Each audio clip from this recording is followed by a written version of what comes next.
Alors les gars, moi, je ne vais absolument pas vous mentir. Ça fait depuis, en réalité, Loki, depuis la série Loki, que je n'ai pas ressenti une telle hype entre chaque épisode d'une série, entre les intrigues, les mystères, les cliffhangers qu'on peut avoir, les questionnements également.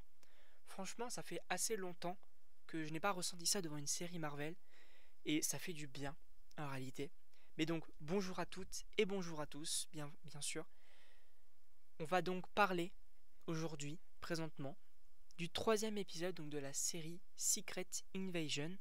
Bien sûr, attention spoiler, si vous n'avez pas vu les trois premiers épisodes de la série, je vous inviterai donc à quitter la vidéo tout de suite. Mais donc, qu'en est-il de cet épisode 3? Et d'ailleurs, dans la globalité, j'ai trouvé que c'était similaire aux deux premiers, c'est-à-dire un très bon épisode. Il y a toujours en fait cet aspect de révélation ou un petit peu choc. Pour le premier épisode, on pouvait avoir donc la mort de Maria Hill. Pour le deuxième épisode, on avait cette révélation sur la femme de Nick Fury qui était un Skrull, et les Super Skrulls également.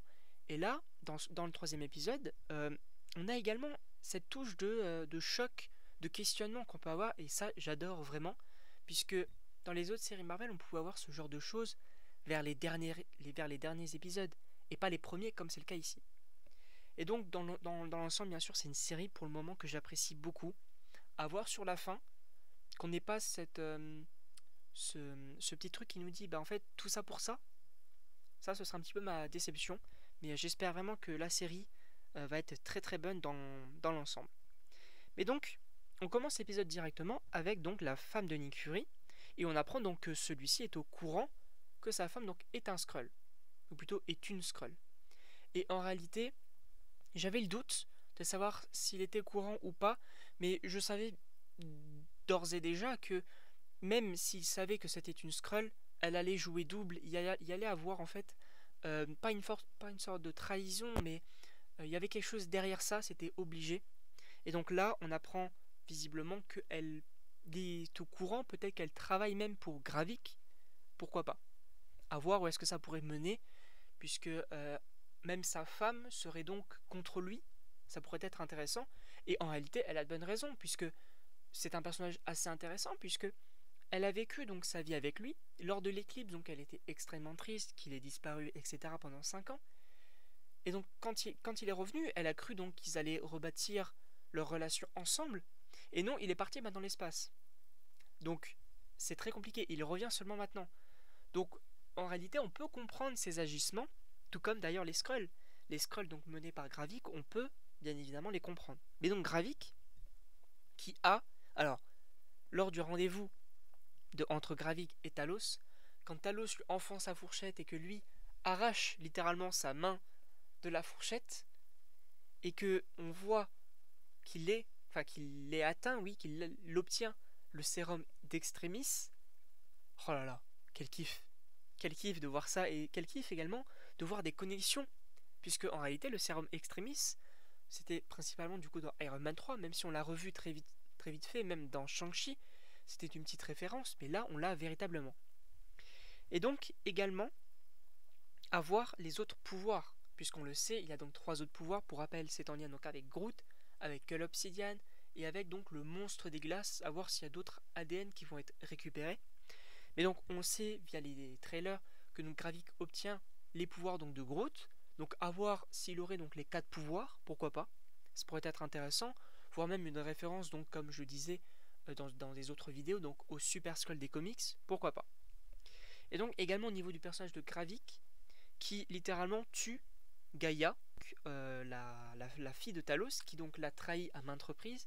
Enfin, quand je dis que Gravik l'a tuée, bien sûr, on le sait, c'est que pour le moment, on veut nous faire croire qu'elle est morte, mais bien évidemment que Gaïa n'est pas morte, n'est pas décédée dans ce troisième épisode. Évidemment, c'est Emilia Clarke.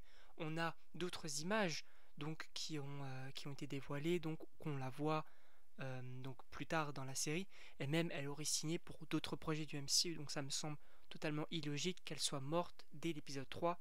Bien sûr qu'elle n'est pas morte, c'est ce qu'on veut nous faire croire en tout cas. Est-ce que peut-être qu'il l'a manqué, et donc du coup pour faire croire qu'elle est morte, elle a repris sa forme de Skrull? Ça paraîtrait étrange.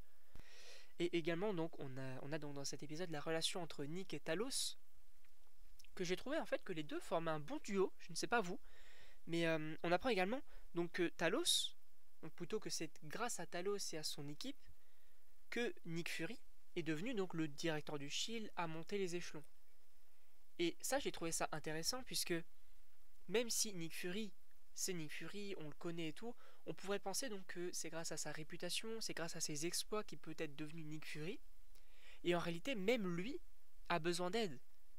Et en soi c'est une bonne représentation de, en fait on peut pas faire tout seul, on peut pas gravir les échelons si on est tout seul, ça n'a aucun intérêt, il faut être entouré des bonnes personnes, il faut que les personnes nous aident, et ça j'ai trouvé que c'était plutôt intéressant. Et donc on termine l'épisode sur un petit peu à la manière de l'épisode 2, on termine également donc sur la femme de Nick Fury, qui a un gun, visiblement, qui était caché quelque part, et elle est au téléphone, et donc elle veut parler à Gravik. Donc ça montre bien qu'elle est en lien avec Gravik. Mais la personne qui est donc au téléphone lui dit en fait il faudra te contenter de moi frérot. Seulement, on a eu donc la fin de l'épisode directement, l'épisode se coupe, mais moi, je ne sais pas vous, mais en tout cas moi je regarde la série en VF, je ne sais pas vous, mais moi, la VF me fait penser à la voix de Rhodey. Je pense très sincèrement que c'est lui, et qu'en fait, l'épisode 4 va être concentré vraiment sur Rhodey, enfin qu'on apprenne tout simplement que Rhodey est un Skrull.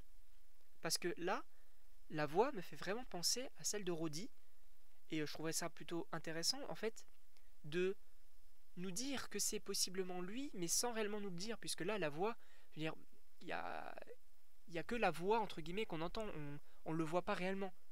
Donc, en tout cas, je ne sais pas ce que vous en pensez. N'hésitez pas donc à me dire dans les commentaires, n'hésitez pas non plus à aimer et partager. Et donc moi, il ne me reste plus qu'à vous dire à la prochaine pour une prochaine vidéo.